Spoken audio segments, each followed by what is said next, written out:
Okay, so I get a lot of questions about what is the difference between a builder's set of drawings and then a more detailed architectural set of drawings that I would probably do for a client. If I'm doing a builder's set, it's a very basic design. It's just a floor plan, a line drawing, and then when I give them the elevations, it's just basic flat line elevations. No color, no shadows, and then there's obviously no 3D design involved.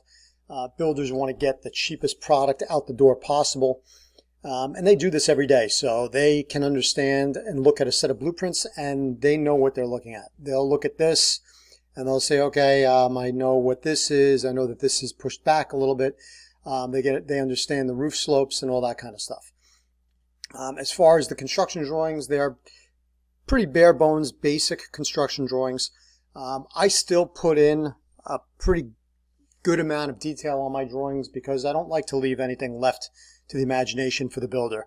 If he's got to do any thinking on the job site, it's costing him money and something might not get done right, and it might just require me to do a revision after the fact.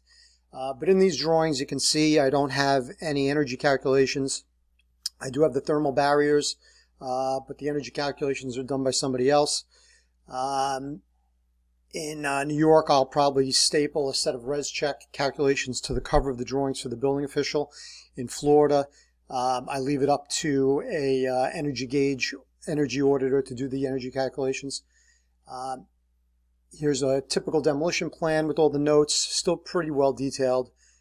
Construction drawings, foundation plan with construction details. I've started adding the Simpson specifications to the Simpson straps on the individual details. And door and window schedules are standard to every set of drawings, whether they're builder's set or a client set. And you'll see in a second the difference with the client set. So again, details, construction drawings, that was a roof plan. This is an electrical plan, flashing detail, how to flash the windows when they go into the wall. Line elevations, elevations with specifications and keynotes. Usually a minimum of one section, and then some more details. All right, now if I was doing, say, a builder set, a more detailed set for a client, this is what you normally would see. This is the design, a 3D cutaway in perspective of what the floor plan looks like, because most people, when they look at this, they don't really get a handle. They can't really understand what they don't look at floor plans every day, so they might not be able to get an understanding of what the floor plan really looks like. So I'll give them this.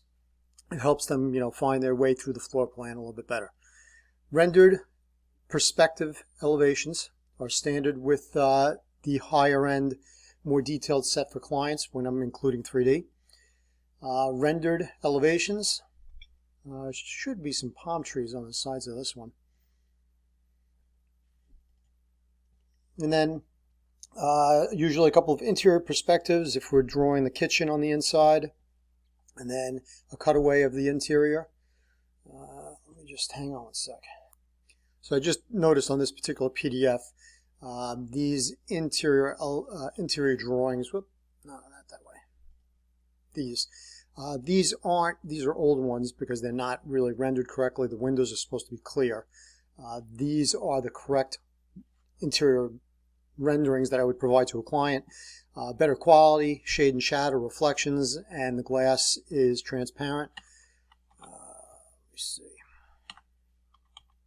Another view looking out to the rear deck, and another view there. So that would be with the interiors. As far as, and then I mentioned that one elevation page didn't have the correct elevation on it. This is what I was normally talking about. You'd see a little bit of landscaping on the front elevation, the shade and shadow on that drawing.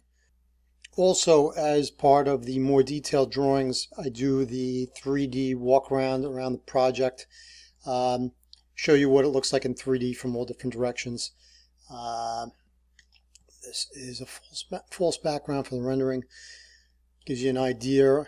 This also helps us do our drawings so we can get basically snapshots of the house all the way around to do our elevations. That is a project I'm working on. This is a project in New York for a detached garage with an accessory dwelling unit on the second floor. Let me see what else I can show you here. Camera view, dollhouse view.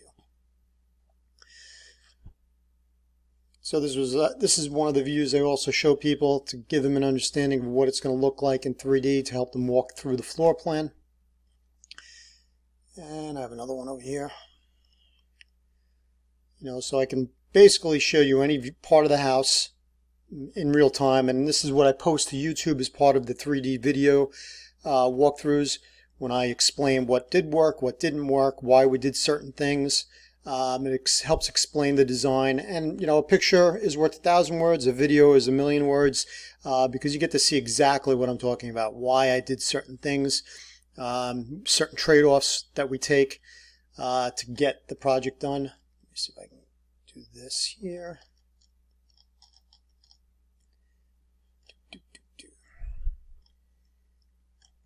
And this shows you certain things that did work, what didn't work, and reasons we've made changes. But then if I'm going further into it, as I get into the construction drawings, you're going to see more detail in the construction drawings. We include the rendered perspectives on the drawings. It helps the contractor in the field to get a better understanding of, all right, what was the intent of this recess here and the roof line intersecting the wall. More maps for the plans examiner, flood plain maps for the plans examiner. A little bit more detail just generally throughout the drawings. Full res check energy calculations are included on the drawings. And then the thermal boundary with more detailed code references on the drawings. Standard demolition plan. These are the wood-framed shear wall calculations.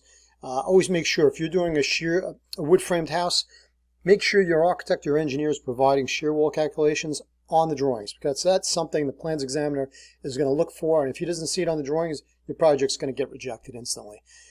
These are the shear wall panels that relate to these shear wall calculations. And then the regular construction drawings. On this particular set, because they're more detailed, I included a Simpson connector schedule for all the connectors that are required for the continuous load path of from roof ridge down to foundation plan. And these are perspective line drawings that I include for the project. Again, helps the contractor if something doesn't jump out to him in the line drawings, he'll find it on these perspective line drawings down here. Usually 6 views for a typical project from all different corners of the house. And then one last extra page of TGI I-joist construction details. So that's the difference in basically the two packages of a detailed project and a builder's set with just basic line drawings.